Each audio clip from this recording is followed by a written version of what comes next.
this famous saying by Henry Ford, take away my machines, take away my plants, take away my ships and my railroads, even my money. Just leave me my men, my people, and I'll be back with it all.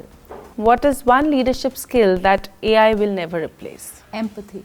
We are in the environment of VUCA and Bani where things are changing so much. I think it's a good opportunity to create further leaders and to connect with teams in much better way. What separates effective leaders from reactive ones? Essentially the listening skills, foresight. We better learn how to deal with Gen Z as a major group we have to deal with. What kind of impact do you think leaders can create during this structural shift? When we are talking about building leadership, I think that flat organization structure is a wonderful chance which it provides. Swiggy or Flipkart, Britannia, these are all names which are actually going into flatter organization structures.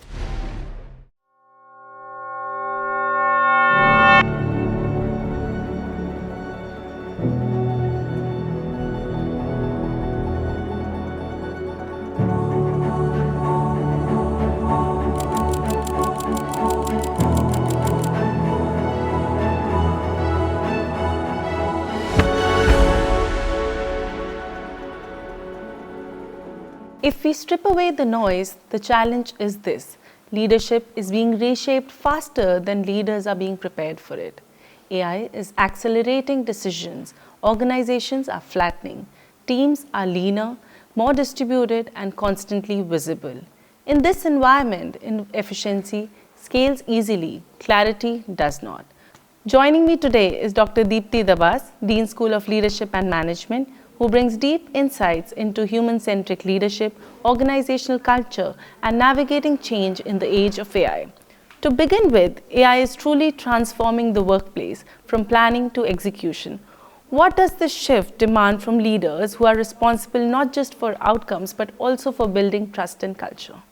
So whenever we start talking about people, I'm drawn to this famous saying by Henry Ford, which goes that take away my machines, take away my plants, take away my ships and my railroads, even my money. Just leave me my men, my people, and I'll be back with it all. That's the strength of the force which we call people. And I think to ignite that passion and the strength within this force that's people, essentially what we require is the lighthouse of constant mentorship, constant guidance, which we call leadership. So a leader's role today in the face of changes like AI, whether we call it digitalization or tech transformation, whether we call it major geopolitical shifts or we call it working with intergenerational cohorts, Gen Z and what have we today, the role of a leader remains as the centerpiece of driving through this entire change, driving through the multiple teams that we have, driving through various locations and functions, driving innovation every day, is that perseverance which the leader has to bring forth as the friend, philosopher and guide, as the mentor and as the one person the team looks at as the face, the centerpiece of culture, building trust for everybody around. That's how I see the leader, whether we talk about AI or anything else. So you've rightly said it's about the people, the team, the leader, that becomes the face of the organization, building the trust and culture. But at the same time, organizations are also flattening in today's era. Layers are being removed, structures are being thinned. So what kind of impact do you think leaders can create during this structural shift? Interestingly, when I was undergoing my education, we used to read about organization structures. We used to in fact talk about people joining organizations as graduate engineer trainees or management trainees. And then we would see how the transition is and how one goes from one level to another, how difficult or simple promotions were across various sectors, government and private sectors. So now this shift from organizations which have traditionally been taller organizations and structures to flattening organization structures or leaner structures, which we call them today, it's very interesting because what it does is one person as the fulcrum having a very broad span of control. So essentially you would see that the power distance which we used to call between a so-called boss and his team that reduces. But it gives a beautiful opportunity to that one leader with a wide span of control to develop within his team many more such leaders. So when we are talking about building leadership, I think that flat organization structure is a wonderful chance which it provides. What it requires is identify process owners, identify functional leaders. As it is, we are seeing that the boundaries between functions are blurring. The dividing lines are not really that clear today. Within that, for a leader to identify different functions, identify process owners, bring clarity of objectives, and then bring in certain key result areas, then further orientation towards the key performance indicators, what we call the KPIs today. That purpose should be very clear from a vision of a leader towards a broader team of further leaders, and building within those further leaders also younger cohort, which will in times to come become the future of the organization. So the outcome orientation, I think, is more when we talk about flatter organization structures. And this is not something which, which we are just talking about right now and it's not being implemented. So from the newer organizations, the successful everyday names, household names like Swiggy or Flipkart, which are actually the startup success stories, to the traditional organizations into FMCG, Britannia, that's another name which we've grown up consuming actually, and Marico Industries. So these are all names which are actually going into flatter organization structures. The conventional organizations are experimenting with it. Results are speaking for themselves. So I think it's a good opportunity to create further leaders and to connect with teams in much better way. So drawing from that, clearly defined KPIs and KRAs definitely brings clarity and purpose. But we are in the environment of VUCA and BANI where things are changing so much, and even no sector is avoided of the disruptions that it is creating. Even in the education sector, which was renowned for its stability, changes and transformations are big. So change, of course, is inevitable. But does this pace of change drives individuals away from their core sense of purpose? Again, I would see that every organization is aligned to some one main value proposition. So here I'm not talking about typically we say the vision or the mission of an organization. But yes, as a leader, one needs to sit with oneself and answer the question, what am I doing every day? And what is my organization into? So that why has to be very clear, which translates into the what. Right. So I have to look at the groups which are aligned with me. And once the leader is clear with that, I think down the line, it's the same message which gets translated. So the team is going to be as empowered, team is going to be as strong in terms of what am I doing every day and how is it aligning with the main purpose of why am I doing it. It's the responsibility of the leader that once he or she is clear about it, through communication, the alignment of purpose has to flow. Whether it is with people I'm meeting every day or it is with teams who are working from various different locations, but the message has to be absolutely clear with the entire team. Talking about that, we are seeing gaps in connection, more of remote working and hybrid workplaces. At the same time, organizations are shifting towards smaller, leaner teams, but more agile. In that context, how do leaders maintain trust, psychological safety, especially when teams are expected to perform well? So I think the greatest lessons of our times, working with people and how important people really are, that has come from the COVID-19 pandemic, and all of us have lived through that time. Every day was a slight tweak to the environment in which we were working. There was massive pace of unlearning and learning new skill sets, and the online working really got into complete vogue at that time. So taking lessons from that, definitely if business had to go on during that phase, you had to graduate to tech, which meant that you had to have geographically dispersed teams, which meant that you have to have remotely stationed teams. It's not that it was something which was happening for the first time ever. We've been listening to geographically dispersed distribution networks. In fact, graduates get the best of trainings, and these distribution networks are going deep into the countryside also in countries like ours. So it's not that remote working was taking place for the first time, but yes, teams being formed and not meeting each other face to face for months together, even years together, that was something which happened for the first time. And after that, leaders got into the mode of actually understanding what their remotely placed teams were facing. They wanted to understand what kind of challenges are there. They wanted to make sure that they listen to the voices of people who were not really face to face with them, or who had fewer chances of coming face to face with them. Concepts like the town hall within organizations, they are becoming common today, where you have certain positive and negative announcements being made, platforms being created by people like Satya Nadella on his own. In fact, he introduced something which was where he wanted to understand what people do when they fail and how various teams can learn from each other's experiences. Google had also come up with something called a Project Aristotle, where they taught employees how in a very non-defensive way they can bring out their points of view, they can share with teams, and they can share with their customers and clients as well. So I think leaders fast understood, like never before, post the pandemic, that they need to keep that connect going with their people. Even if it's a personalized message on the date of joining or on somebody's birthday, coming from your leader, it speaks volumes and it goes a long distance. So these are the small takeaways which people had. These occasions meant much more during COVID when people were not meeting each other. And I think post-COVID, the tenets which we've picked up from these, they are there to stay now. So whether it is hybrid teams or whether there are teams working at the location. Now offsites, for example, again, they were common for sales teams. Now offsites are being organized across all functions, bringing together teams from various functions. So these could be teams working in different parts of the country, in different parts of the world.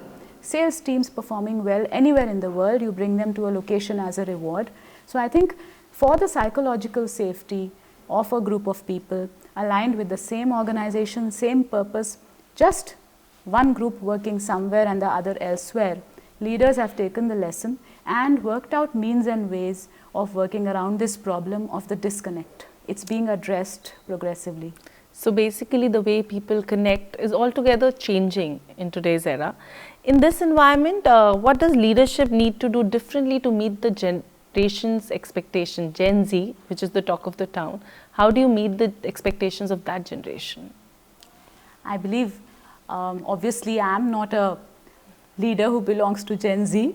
So these people who belong to this particular time frame, which we call are the Gen Z, usually we look at it as a group which is difficult to handle. So I think the way we talk about, a few minutes back we did talk about why and what am I doing. So again, it's very important to also understand for whom am I doing it. So that who is also very important. So we need to understand that in the present workspace, where in this country, demographically, I think in our country we have around 40% of people who belong to Gen Z. And as far as the workforce is concerned, we are having nearly 25% of the people who belong to Gen Z. So we are positioned in time in such a way that we better learn how to deal with Gen Z as a major group we have to deal with further and further on.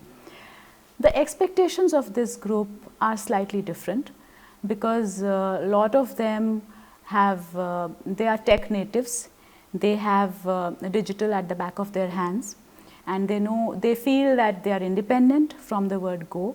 They have learned how to manage situations, while actually when they hit ground zero working, realities hit them hard. But it's really a puzzle of how we manage the entitlement which they feel is with them. So the expectation mismatch is a big thing with the Gen Z. The best way which I have actually learned out of experience on how to manage Gen Z is sit with them, understand, and what I've learned is they need a clear growth path and they need clear timelines. And if you set a timeline and tell them what are the objectives, give them clarity on that, do not ask them questions until then. Enable them with that clarity, and their clarity of thought will be better than many of our other team members. So they need to be told the legacy systems, but they need to be given a free hand. And I think the creativity and the out-of-box thinking which you get from the Gen Z is wonderful. But the sooner we learn to accept them as parts of our teams and align them with various teams across, the better it is. So many Gen Z professionals are now entering the workforces as first-time managers, often leading small teams, hybrid teams, and mostly technology-driven. From your experience as a practicing leader, what are your key suggestions for Gen Z stepping into the workspace as first-time managers? These days, designations come really quick. There are sectors where presidential or vice presidential designations, which are essentially middle management ones, we would aspire to reach them somewhere in the middle of the career. But it happens very soon for Gen Z now. It's just like an organization becomes, it starts functioning with multiple countries. We call them born global. So I think Gen Z is born trained and they are born senior as far as the workspace is concerned. So for them, it's very simple. They need to remain grounded. They need to be completely in accepting and learning mode. Approach all opportunities with openness so that learning newer skills is very common every day for them. And accept, just like we are accepting Gen Z, it has to be vice versa. They also need to accept, appreciate and respect that they are working with senior cohorts as well. And accept them as mentors. Do not hesitate to ask. Whatever good points are there in Gen Z of respecting timelines or embracing tech, I think that should follow in the opposite direction. And the patience, the perseverance which the other cohorts have should flow to the Gen Z. So there is the best of all worlds which can make life really vibrant and more efficient for organizations in the business parlance. Okay, so there's another term that industry can't ignore today, which is the artificial intelligence, the AI. It's often called the elephant in the room, with potential to influence almost everything from planning to execution. As a leader, how do you address this shift? Yes, AI is called the elephant in the room, but I would take the risk of kind of disagreeing with that, because no doubt it is making a mammoth impact. There's just no doubt about that. But rather than recognizing AI as a phenomenon, I would say that AI is actually an enabler. It has made number crunching, which used to be difficult and which used to really be awe-inspiring for us. It's made number crunching easier. It's made understanding of a lot of concepts simpler for us. I believe handheld devices like our smartphones, they know us better than our families know us today, better than what we know what we are going to cook for dinner, the device would know beforehand. So we are living in that kind of a generation where AI is all across and we cannot avoid it.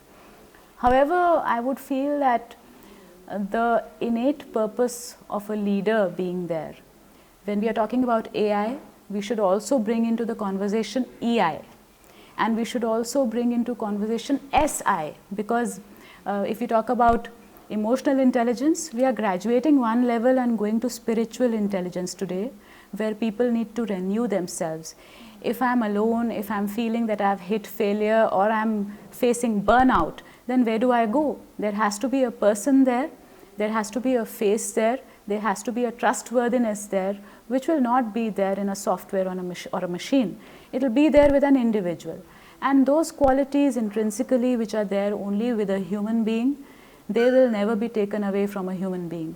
So the human centricity, the empathy quotient, the understanding, and the yes, I have somebody to talk to, that AI will never be able to curb. Yes, it will help us in tasks which used to take a lot of time, and therefore again help in building efficiency, but efficiency in people. Yeah, so drawing from that, AI is definitely an enabler but not a replacement of human. Right. So AI being everywhere, students today are loaded with information. How do you think we can actually structure or change the learning mechanisms in an education structure? Students, as they belong to a different generational group now, we see that typically the difference between us and the learner today at any level, years wise, it's broadening. But our understanding of how they learn has to improve. what they want today is, because information is there at the click of a button, it's at the command of their fingers.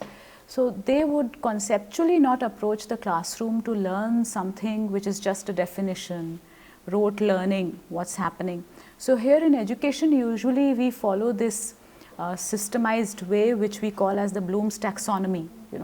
There we say that there's something called lower level thinking skills and there's something called the higher order thinking skills. So that way, though we understand that every student has different capacities, but within a group of learners, if I'm dealing with a 30 to 45 typical class size, then I know that I have students here who are comfortable only with the conventional rote learning and memory part. And I have students who are capable of analysis, capable of synthesis, capable of creating something new. And they are the ones where I see a different spark in. So I need to understand that having these different types of capabilities thinking wise, I need to divide my class into groups at some stage, and also not to provide them just a classroom experience where they look at a whiteboard or a smart board and they're just taking down notes in the typical style. They need to be immersed into engaging activities. So education has to go just from the capacity of being something which momentarily you are looking at, take in some knowledge and after a few months reproduce that on paper. It has to travel the distance to now become an experience which is completely an absorption based experience. There's a lot of discussion happening research wise also on how you keep the student engaged. That engagement has not to come just cognitively. So you don't only have to give notes and stirring that academic spark in somebody. You also have to look at how you make the student connect to the community, how you make the student connect to the campus, so that once the student, today a student, tomorrow an alumnus, keeps coming back to the campus also. Introduce a variety of experiences. So the student today is not coming here only for knowledge to a campus, also approaches education as some kind of a complete experiential package. So there I would think we are not offering education just for the sake of degree today. We are offering it as a training program which should prepare the student for life skills. So they have to take up certain roles. So from working on their personal goals to their career paths, to looking at what are they going to be, let's say 5 years, 10 years, 15 and 20 years down the line, making them parts of the society, making them parts of the community. So when we say that experiences while learning should be absorption based, we can weave in a lot of things into this. We can do a flipped classroom where we see the learners teaching their peers. We can do continuous mentoring from industry, because that's where finally we are preparing our students from. We can do multiple audiences with industry in terms of students being sent there. So internship, which we used to have at the postgraduate level of study, that too for technical professional programs, just 8 to 10 weeks of internship used to be there. I think gone are the days. Again, that's one place where tech helps us. So I can be interning with an organization as a student during my study time. So I can be doing an online project with them, which takes me much closer to what the world of work is going to be for me when I join an organization. Simulation exercises which put students on a leaderboard kind of concept, which are cloud based, and the way they perform today, they are given a set of data, they are given dummy money, and this is how is it that you will manage the finances for this organization. 1 quarter, this was your result, this is how you feature on the leaderboard. You are pitted against students from all across the country, maybe from institutions around the world as well. So students are able to see that spirit of competition comes into them. So the more we take them closer to work environments and the more hands-on knowledge we give them, it's common for us to have heard, and we are actually putting it into practice, that if I see, I forget. But if I hands-on get into an exercise, then I imbibe it. And the probability that I'm likely to replicate that or improvise upon that experience, that increases manifold. So this is something which I think educators from K-12 level down to postgraduate are now just implementing this, and they are working more on bringing hands-on training. So project based, problem solving based, experiential learning, which is happening more, where you weave in industry, you put students on the job, understand what they like to do. Do they want to organize events which are fun, dance and music? Do they want to organize something which is an excursion for their friends? Can they be taken abroad to give them some kind of a global immersion experience? Can they be given hand-holding towards certain online platforms from where they can complete certifications? Simply, can they just be told how to leverage and utilize well social media platforms? That's something they love doing. And they also feel that every time they post, they've created something. So from understanding what is the competence level or what is it that my learner is good at, to developing just something which is away from discussion or comparison, synthesis, analysis and creation. We need to create learning experiences around all these higher order thinking skills. That's what makes education a memorable, real learning experience today. So taking from that, skill sets being prime, apart from AI skills, what do you think are other skills that can align for grooming our students to next level? So again, talking about the skill set, traditionally we used to talk about technical skills. Those are the domain-based conceptual skills, or how well you remember the topics that you studied in class, basically, just to put it very simply. And then we used to talk about human skills, which they said that they're important only at the leadership level. So when you graduate from entry level to going into middle and senior management grades, that's when you need human skills more. I think research has also proved it, it's not the same any longer.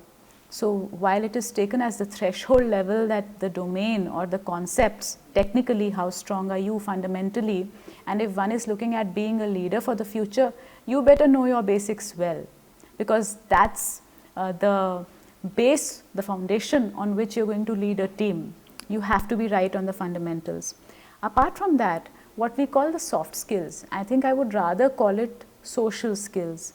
Skills like collaboration, skills like negotiation, which is again something which we've been listening to since years. But what we used to call teamwork is now collaboration. What we used to call making friends easily or working with people, we call that networking today. That's the new definition of net worth, in fact, socially. So the more people you know and the more the spiraling positive effects of your network could be, those are the skills which we are teaching students today. How to deal with situations which you never thought could take place. How did we deal with COVID? How did we deal with somebody who is ailing in my household and I'm still having to do household work as well as deal with my office online? So resilience, how to combat burnout, or how to every day wake up to a new day and learn today that I was using software A, it's done with, I have to graduate to something else. So, while teachers were doing the normal chalk and talk technique, and comes COVID, they had to learn various platforms, meetings, instead of going to a particular place. Now, in fact, we are back to normal working by God's grace. We are still embracing online platforms for our meetings. So to embrace change, to be resilient, to collaborate with people, not to consider geographical boundaries as boundaries any longer, and to be grounded, stick to the value system. I think these are the skills which we should imbibe in our youngsters, particularly in Gen Z and further generations, and then ensure that it leads to effectiveness, at the same time efficiency. But again, technical skills and the core of conceptual knowledge, nobody takes away from that. So as you mentioned teachers here, I would like to know from you that what are your suggestions for educators in today's time so that they can align well with the world of work? Okay. So it's been very interesting for educators as well. Just as we are seeing that as an educator or a teacher or a facilitator or a mentor goes through dealing with one generation to another, so the span of age, again, that keeps getting increased between the learner and the teacher, so to say.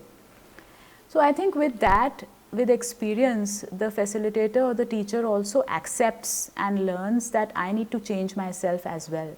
I can't just refer books to my students.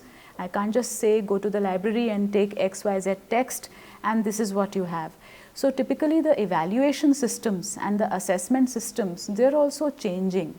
We don't usually look at a paper-based final examination only. We look at formative assessment more, where step by step you're giving them activities which keep them immersed, which keep them engaged with the class. So I need to first prepare the teacher also for that. Teacher can't stick to the conventional traditional modes. That's where working with industry helps. So because the industry is actually the marketplace which is going to be home to all the products you are developing as a teacher, that's the industry takes up the product. So we need to prepare the product in a way which industry says, yes, QC, okay, this fits my requirement. So that's where we see that a reverse kind of internship. Students going to industry is common. What about faculty going to industry? Spending 2 to 4 months, even 6 months there. It's good.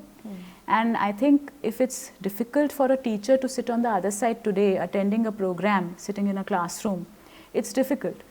But to do it online is easier. So today I think the learning space is such, leading institutions in India and abroad, they've given us wonderful packages and learning paths, where as a teacher you can just log on to the net, register for a program and complete it within, let's say, within few hours also. Right. And if you want to do it, then there are companies like EY and others having their learning academies. You can spread that over to 3 to 6 months, maybe even a year.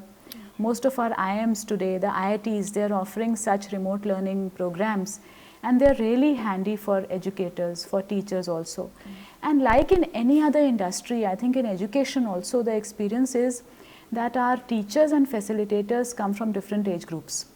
So it's not that we only have people who are at a distance of 20 years from my student. Only they can be the teachers. Yeah. They also come from different generational cohorts. Right. So when they sit together, they exchange their experiences, and you get to know that I had left education as a student X number of years back, but there's somebody who left education much later than I did. So how has the world evolved? What are the experiences which this colleague, today colleague, but I might have taught that colleague just few years back. So now we are working together. So learning from each other on how best can you fit the requirements of the industry and how best you can co-create something for the learner is fast being brought in by industry and by our systems, the multidisciplinary approach policy-wise which we now have under the new education policy. That's also making facilitators and teachers keep them on their toes. They keep learning. Upskilling is the buzzword now, even for teachers. It is clear that leadership today is less about one model and more about adaptability. Let's now switch gears into the rapid fire round. First question, what is one leadership skill that AI will never replace? Empathy. What do flattened organizations struggle most? Lack of clarity of objectives. When does purpose actually become real for leaders? When we bring together what our stakeholders all require and reach the common requirement and need of our stakeholder groups. What is the biggest hidden risk in hybrid teams today? Misalignment with common purpose. What allows very small teams to deliver outsized impact? Focus on the outcomes, focus on the result areas. What will investors expect most from AI-driven startups in 2026? Differentiation, strategic positioning, and more of the brand's value. In uncertain times, what separates effective leaders from reactive ones? Essentially the listening skills, foresight, listen, imbibe, weigh down the options, discuss, and only then decide. How is leadership fundamentally changing right now? More of agility, more of perseverance, and practicing inclusion to implement. Just not look at the overall view, work on execution. So, withdrawing from that, thank you for your insights. Leadership today is not about the control, but about coherence. AI will continue to act as an enabler to improve efficiency. Organization will flatten, structures will get leaner, performance metrics will evolve.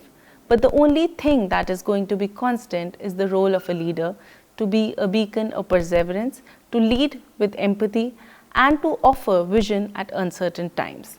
Thank you for joining us on Voices of Clarity.